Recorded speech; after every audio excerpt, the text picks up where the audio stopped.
Welcome to the Tech Blog Writer Podcast, your guide to future tech trends and innovation in a language you understand. Now, over to your host, Neil Hughes. Welcome back to the Tech Blog Writer Podcast. Now, have you noticed that people are no longer going to a company's website for information anymore? Or at least not every single time. Instead, we're increasingly looking at sites like Yelp or even asking voice assistants such as Alexa, Siri, Cortana, Google Home. We're using our voice rather than our fingers.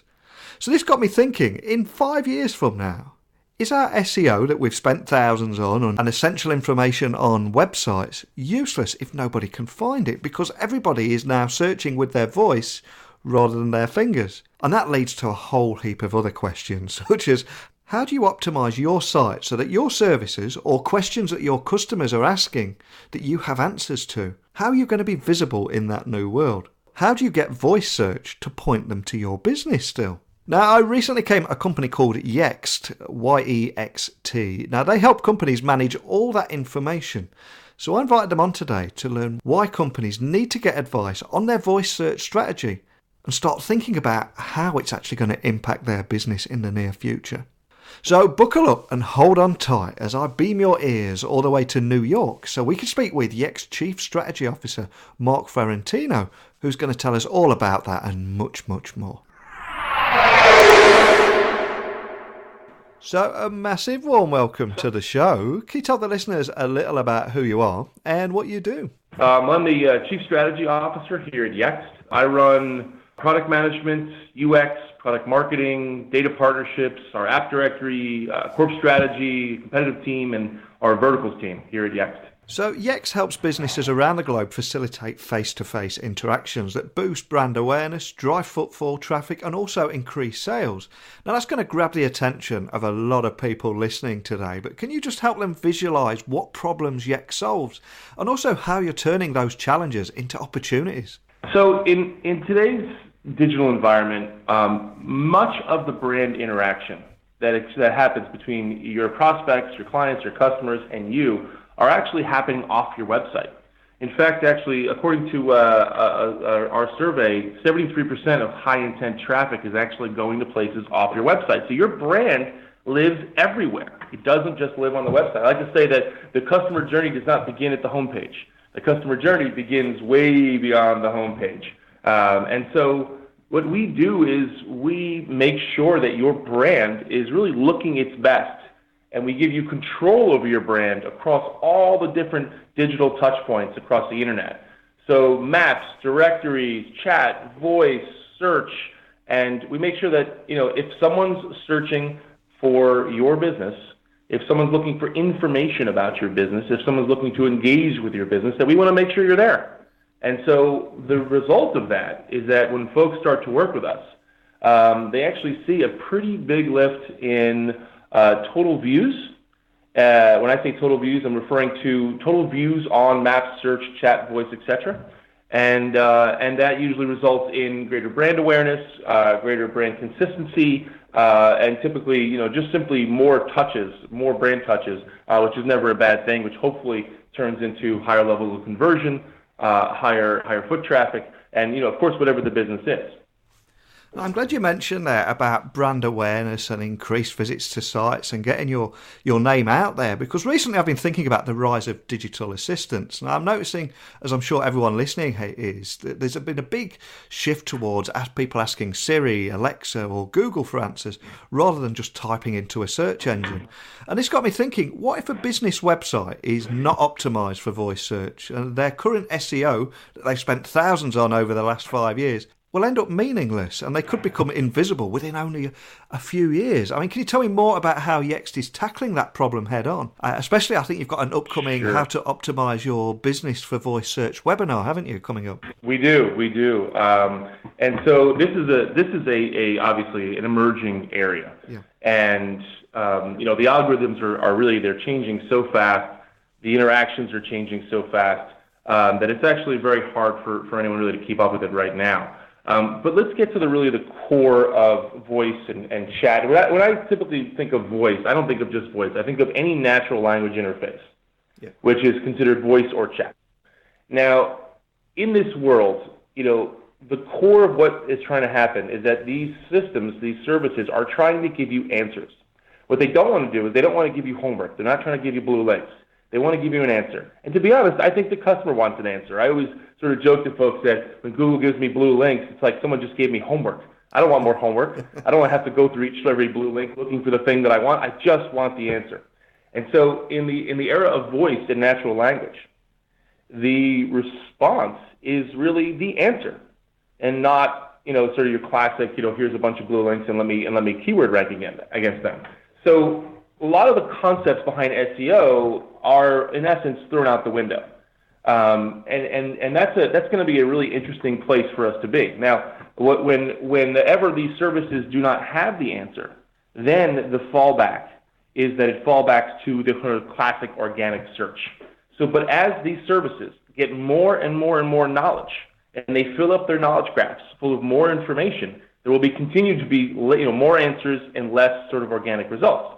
So, in a world where sort of the classic SEO model is changing, what is the new SEO model? And really, to distill it down to its core, is that you want to make sure that the answers to the questions you care about are out there, and making sure that these systems are aware of them. And a lot of that is really at the core of what we're doing here at Yext, is that we want to make sure that the answers, the knowledge, the facts about your business are sitting there inside each one of these intelligent services, each one of these, whether it be Alexa, whether it be Cortana, whether it be Siri, whether it be Google Assistant, whoever it is, wherever it is, we want to make sure that those answers are there. And that is probably the number one thing that someone could do right now to make sure that they are visible and they are relevant in this new world of natural language interfaces. And like you said, it is an emerging area, but there's going to be a lot of people listening thinking, wow, how do I make myself relevant and visible in this new digital age? So do you have any use cases or success stories of how Yext is helping companies manage all that information and actually deliver an effective voice search strategy? Yeah, so we work with some of the largest brands out there that they want to ensure that their brand is sort of in all those different places. And they want to make sure that the information about their brand are in every place a consumer could possibly find it. And so one of the things that we do as part of the service is we ensure that that information is pushed and accurate to many of those voice services. And so the success stories is really, a lot of it is just simply asking one of these services a question and seeing how the brands that we work with actually do, in fact, show up as the answer, and in many cases, to the questions they care about. It's early days, but being there and having your information there is really the sort of first level of being voice ready. It's the first sort of tier of it. We're not even into voice optimization yet. We're into just simply making sure that I'm even in the conversation, as we say. And so, this is part of what we do for all of our customers. So you could say that every one of our customers represents a success story in this manner. But it is in fact one of the pieces of the equation and one of the parts of why now managing the data behind these services is probably one of the most important things you can do in making sure that you show up. And what are the biggest challenges, do you think, that businesses will quickly encounter when they begin approaching or tackling that voice search strategy? Yeah, what's interesting is there's sort of two ways to think about this thing, and that it's the classic sort of branded versus unbranded. So in the branded world, it really is an answer, right? If I'm looking for a specific store or a wealth advisor or a loan officer or a doctor, I'm looking for something specific. You want to make sure that the information is there, and a lot of what that is about is it's just about having access to information. It's really that customer experience at that point. It's really the unbranded searches that are the ones that are a little more difficult. Things like, what is the best Chinese food restaurant, in the area, right? These are high intent interactions. These are things you want to rank for, and so the sort of core of how these services answer these questions right now is really actually a lot of it is very similar to what is being done in the local pack in Google. So they're looking for distance, they're looking for relevance, they're looking for prominence. Those are sort of the core concepts here. And so making sure that, of course, your location information is accurate, making sure that your categorization is correct is really important. And then prominence is described as sort of really your star rating, how many reviews you have, as sort of the relevance, right? Because in the end, these services, it's not like Google Assistant went to Chinese food restaurants in your area. Like, how would it possibly know what the best Chinese food restaurant is? It's looking at star ratings, right? So, those are really the three major ranking factors. And this is not a new thing for anyone in the SEO business. This is not a new concept. This is literally the concept behind the local pack. Now, the local pack has always been driven by the knowledge graph itself, and so they're using the same. It's the same underpinnings, the same data structures to answer questions in Google Assistant, to answer questions on the Google Home, and this also spans beyond Google to the other services out there. It's sort of the same general concepts, and so the biggest challenge in a lot of ways is just making sure that that information is correct, and it's not about just have that information being correct on those services. Sometimes it's actually hard for a business to pull that information internally. It's not a trivial act. We have many of our larger customers who the actual act of taking that information, which comes from multiple places across the enterprise, bringing it together, cleaning the information, reconciling the information, making sure the information is sort of each and every single piece of information is sort of the best version that it can be. Because remember, this is a public-facing information. So you want to make sure that it's actually pristine. The act of pulling all that together is not trivial by any means. I actually think it's difficult for any business, whether it's a single location or it's 1,000 or 2,000 or 10,000 locations. But obviously, with scale, it becomes even more difficult. So that's like the first part of the challenge. The second challenge is, of course, making sure the information is everywhere that it matters, and that's a big piece. We help our customers with both of those pieces, but those are really the two parts of the equation two parts of the challenge that every business has to really undertake right now and have to undergo. I'm glad you mentioned star ratings there, because one of the big things that put you guys on my radar was when I noticed that Yext and Trustpilot recently partnered to offer a new customer reviews integration.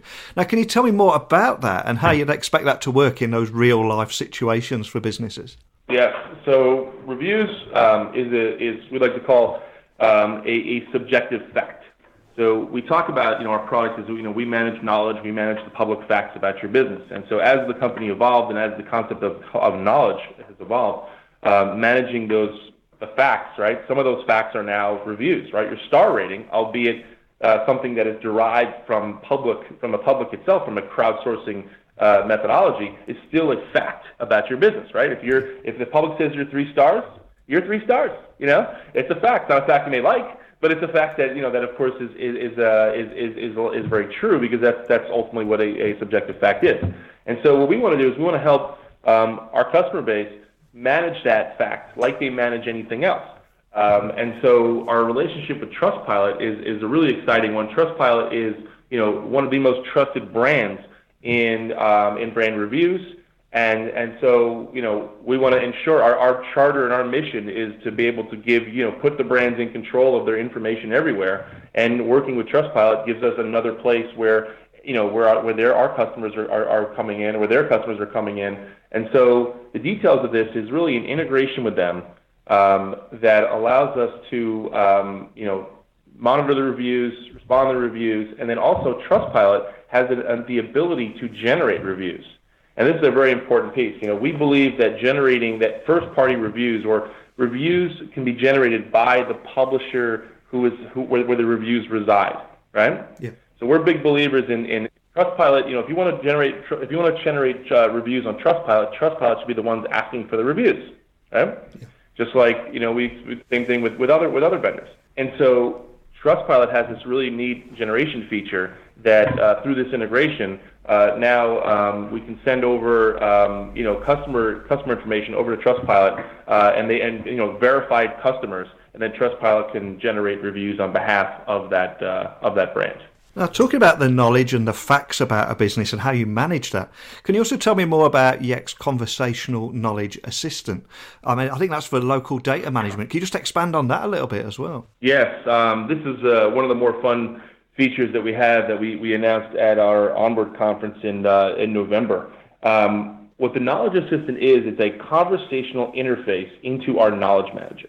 So this interface is really meant for the store owner, for the regional manager, district managers, for the the individual wealth advisors, the individual actual folks that the information is about. And what it is that we realize that this sort of ultimate mobile interface is really text messaging, right? Yeah.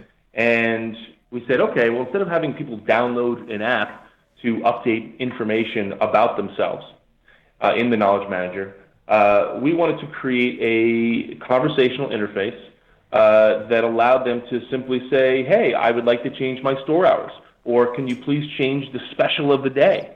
Or, you know what, I want to add a new profile, a new picture of myself, and so let me take a quick picture with my camera on my phone, and let me text it to Yext. And so what's cool about it is that we started out with really 3 different skills inside of the knowledge system: the ability to update store hours, to change your profile picture, and then respond to reviews, right?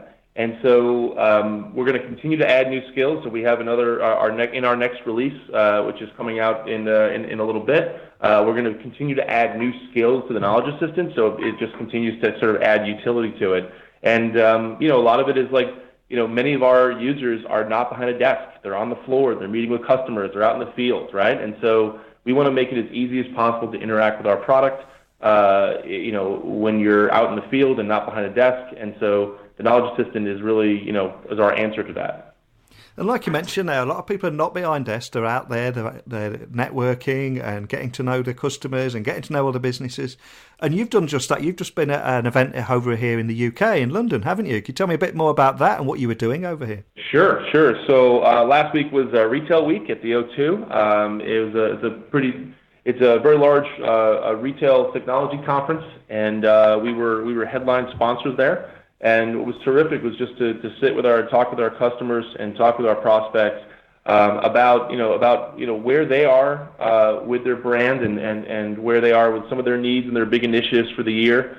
And it was it's an incredible opportunity. I probably met with 20 different customers and prospects in a matter of a day and a half.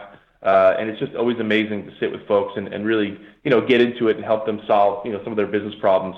It was a wonderful event for us. So when you're out there and you're talking to a lot of people and a lot of different leaders, and everyone's got the similar kind of opportunities and challenges, are there any big tech trends that you're noticing there that businesses need to prepare for, or are already indeed preparing for them? Yeah, I mean there's really one of the big we talked a little bit about the rise of conversational interfaces like voice and chat, and that's absolutely one that they need to start thinking about. I think the timing is really the important part here. There's different levels of urgency for different businesses. I would say that almost every business should be playing and testing and trying things around conversational right now. I can see that this is going to start to really kick in next year. And really become, just a major way that people are interacting with brands. And what's funny is that, there's downstream effect of all those Google Homes and all those Alexas that were just bought over Christmas, right? Yeah. And the downstream effect is that more and more homes now have that interface and that technology, which means that we expect consumption and interaction to increase across those different channels, right? And so everything sort of has a downstream effect. And so for brands, they need to start preparing for that major trend itself. The other big trend that we always talk about is really what we call the inversion of the website. And what this is really a change in behavior. So we believe that the rise of search and maps and directories and voice and chat has really changed and diverted the customer path, the customer journey. And for the last 20 years, pretty much, the customer journey started at the homepage. Well, now the customer journey is starting on maps, on search, on directories, in voice and chat. And what's happening is those services, in many ways, the customer funnel is happening on those services. And when finally those services drop the user off, they drop them off traditionally at the local page or the product page or the service provider page, right? And at that point, the customer is in essence ready to transact, right? Because most of the funnel, most of the discovery and decision-making process happened on one of those other services. It happened off your website. And so the call to arms for businesses right now is to make those local pages, those product pages, those people pages transactional. Because the last thing you want to do is have them come all the way down the funnel on a service like a Google and then have to then, and they're ready to transact, and then all of a sudden they have to go back to the homepage and come through your entire, the entire funnel on your website all over again. And we've seen time and time again when customers make those pages transactional. They see a lift in total orders. It's not cannibalizing. What they're doing is they're capturing a lot of the customers that they were losing by forcing them to sort of re-enter the funnel at the homepage again. And so this is a trend that I think is a much more immediate trend. That is not something this is not like a 2020 trend. This is a 2018 trend that every brand should be really all over this second.